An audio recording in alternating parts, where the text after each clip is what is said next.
बिस्मिल्लाहिर्रहमानिर्रहीम। अस्सलाम वालेकुम बहनों, भाइयों, दोस्तों और बुजुर्गों। आज की हम इस इस्लामी मालूमाती तालीमी वीडियो में हम मारूफ सिरतुल जन्नान से माखूज तफसीर सूरह अनम आयत नंबर 44 को बयान कर रहे हैं। बराए करम इस वीडियो के आखिर तक हमारे साथ रहें, क्योंकि हम इस आयत के गहरी मायने और तशरीहात बयान कर रहे हैं और इस्लामी तालीमात के तनाज़ुर में इसकी अहमियत को वाज़ा कर रहे हैं। इस आयत के अंदर मौजूद हिकमत और रहनुमाई के बारे में गहराई से समझ हासिल करने के लिए इस आयत को हम उर्दू और अंग्रेजी तर्जमा के साथ पाकिस्तानी वक्त के मुताबिक सुबह 6 बजे कर चुके हैं। इसलिए बराए करम इस वीडियो को अपने रिश्तेदारों और जानने वालों में जरूर शेयर करें ताकि वो भी इससे मुस्तफीद हो सकें।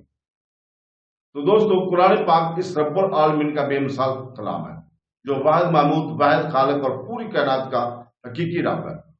अल्लाह ताला ने यह कलाम हुजूर पाक सल्लल्लाहु अलैहि वसल्लम पर नाज़िल फरमाया। बाबरकत वही का आगाज रमजानुल मुबारक के मुकद्दस महीने में हुआ। सैयदना जिब्राइल अलैहिस्सलाम को हुजूर पाक सल्लल्लाहु अलैहि वसल्लम पर वही लाने का सादत हासिल हुई। कुछ बाबरकत आयात आप पर बराह रास्त अता की गई। हालात और वाक़यात के लिहाज से सबसे फसीह ज़बान अरबी ज़बान में तकरीबन 23 साल के अरसा में वही अल्लाही का नज़ूल हुआ। सूरह अनम कुरान मजीद की 6ठी सूरत है, जिसमें 165 आयात और 20 रुकू हैं। इब्ने अब्बास की रिवायत के मुताबिक पूरी सूरह मक्का मुकर्रमा में एक ही निश्चित में नाज़िल हुई। इस्मा, जो कि यजीद की बेटी और हजरत मुआज बिन जबल की चचाजाद बहन थी, फरमाती है कि सूरत के नज़ूल के वक़्त रसूल पाक सल्लल्लाहु अलैहि वसल्लम एक ऊंटनी पर सवार थे और उस ऊंटनी की नाक की तार मैंने पकड़ी हुई थी, मतलब रस्सी, मुहार। तो दोस्तों, अल्लाह ताला ने सूरह अनम की आयत नंबर 44 में फरमाया, जिसका तर्जुमा है, तो क्यों ऐसा ना हुआ कि जब इन पर हमारा अज़ाब आया तो गिड़गिड़ाते, लेकिन इनके दिल तो सख्त हो गए थे और शैतान ने इनके अमाल इनके लिए आरास्ता कर दिए थे। फिर जब उन्होंने इन नसीहत को भुला दिया जो इन्हें की गई थी, तो हमने इन पर हर चीज के दरवाजे खोल दिए, यहां तक कि जब वो इस पर खुश हो गए जो इन्हें दी गई थी, तो हमने अचानक इन्हें पकड़ लिया। बस अब वो मायूस है। इस आयत और इसके बाद वाली आयत में मजमूई तौर पर यह फरमाया गया कि ऐसा क्यों हुआ कि जब इन पर हमारा अज़ाब आया तो वो गिड़गिड़ाते, ताकि हम इन्हें तौबा का मौका देते, लेकिन इनके तो दिल सख्त हो गए थे और शैतान ने इनके अमाल इनके रास्ता कर दिए।